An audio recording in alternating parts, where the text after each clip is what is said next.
Hello and welcome to the first video in the draft order. I'm gonna separate this. I did the first round, the entire first round. I'm gonna separate this into segments of 10 for 3 videos. The last one's gonna have the last 12 because obviously it doesn't quite maneuver right into that. But without further ado, I'm gonna go right into this.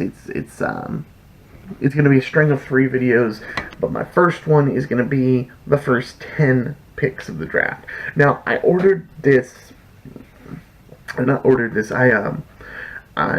decided on these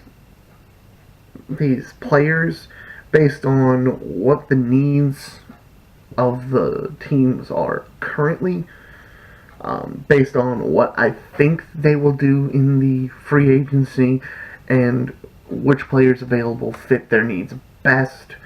Also tried to base it off some of the history for some of these teams, knowing how they draft recently in recent history.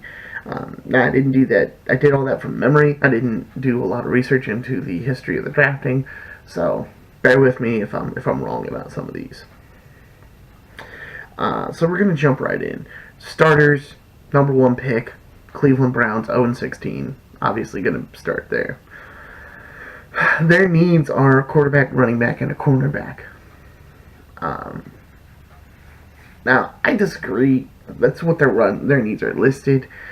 I think they have a quarterback of their future if they just give him something to work with. I think DeShone Kizer has the ability to be excellent for them.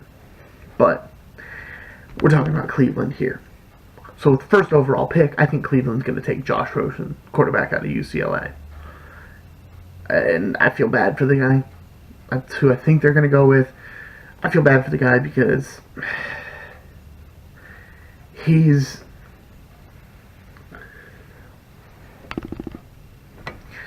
You get 1 year at Cleveland.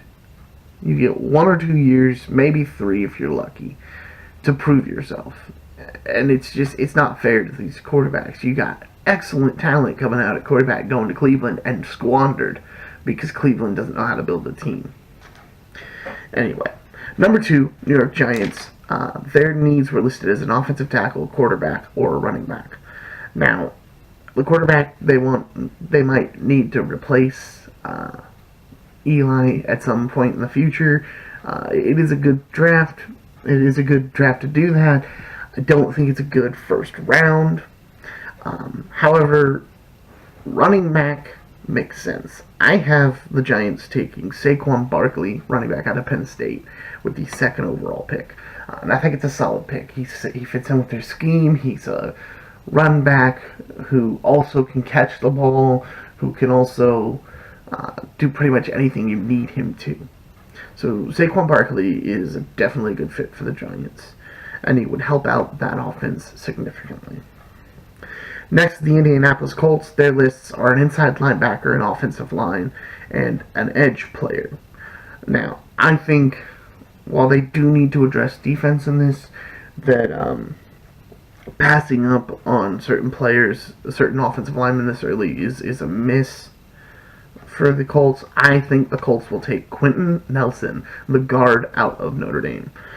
He's had a solid career at Notre Dame, and I think that the Colts need a lot of help with players on that offensive line. I went back and forth on whether they take him or whether they take a tackle, but I think the quality player here, it'll just help protect Andrew Luck a little more. Next is number 4, the Cleveland Browns, who got the 4th overall pick from the Texans. We already know what their needs are. I think they draft Nick Chubb, running back out of Georgia. I think that they're going to look to make a running back, which honestly wouldn't be a bad pick. It would create a more stable backfield for whatever quarterback gets there. But I mean, there's lots of needs for Cleveland, and I don't know if they're going to get it all in this draft. Number 5 pick is the Denver Broncos. They need offensive guard, a quarterback, or a tackle.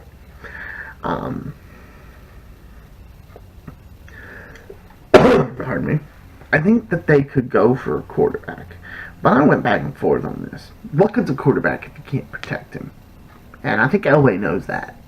I mean, I hope Elway knows that. Elway knows your offensive line you live and die by. Well, there's a player out there who could really help them out.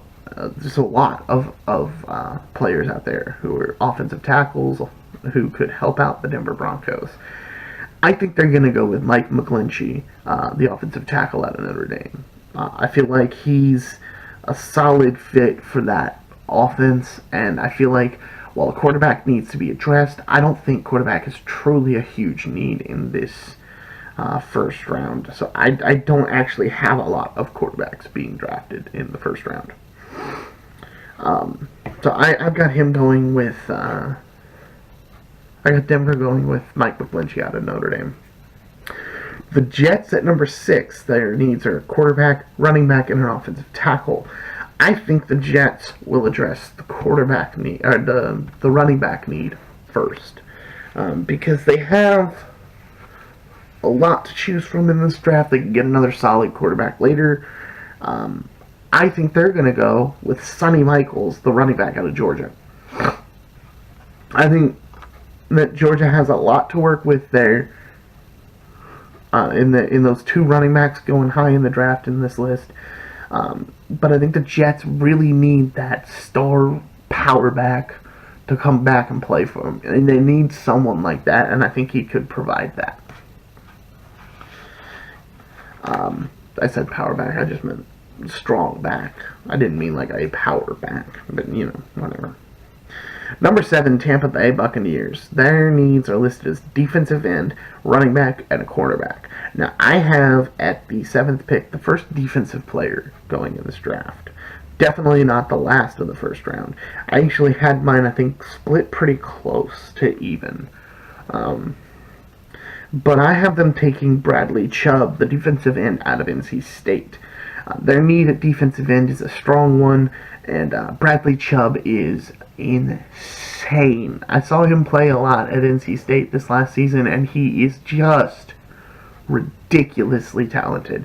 And I think it's a good fit for Tampa Bay. It could actually make them into contenders next year. Number 8 pick is the Chicago Bears. Their needs are a wide receiver, an offensive lineman, and a cornerback. Now, here's where I think the Bears have a chance to get some real talent in that wide receiving core, replenish what they lost in Alshon Jeffrey. I have the Chicago Bears with the 8th overall pick, taking Calvin Ridley, wide receiver out of Alabama. This dude's stats last year were not all that great, but he was playing with a quarterback who preferred to run it more than throw it. When he did throw it, he threw it to Calvin Ridley. You look at his career stats in Alabama, though, he has a lot to offer, and he's a big guy. I think he'll be a good fit for the Chicago Bears. He'll fit their style of play. So I think they should go for him. Number 9 pick in the draft, San Francisco 49ers need a wide receiver, an offensive lineman, and a quarterback as well, same as the Chicago Bears. I think they address the wide receiver issue. They've obviously found their quarterback of the future, at least they think they have. They've signed him to the biggest contract in the NFL, so Jimmy G is who they're staying with. So, who do they draft as wide receiver? I think they go for Courtland Sutton, wide receiver out of SMU. He's fast, he's good. Yeah, I think he's a good fit for this team. So I think the 49ers go for him, try to build a little wide receiver talent around their blossoming quarterback, and just run with it. And last for this video, the Oakland Raiders at number 10 pick. They need cornerback, inside linebacker, and an offensive tackle. And another defensive player here, second in the top 10. I have them taking a cornerback. Joshua Jackson, the cornerback out of Iowa. Dude had an insane year, an insane career at Iowa. Wasn't really in the spotlight a lot, but he plays solid, great defense. And I think that he would be a good fit for the Oakland Raiders. He would provide a little younger pizzazz in that offensive backfield or defensive backfield, and just help bring that defense back up another step and get them back into the winning side, because that's all their way. And he fits with John Gruden's schemes, so I feel like he's a good fit. And that's it for this video. Thank you guys for tuning in. If you like what I'm doing, don't forget to hit that like and subscribe button. I will be back a little later. I'm probably going to post 2 videos next week. The second half of the second 2/3 of this list. So let me know what you guys think in the comments below, and I'll see you guys in the next video.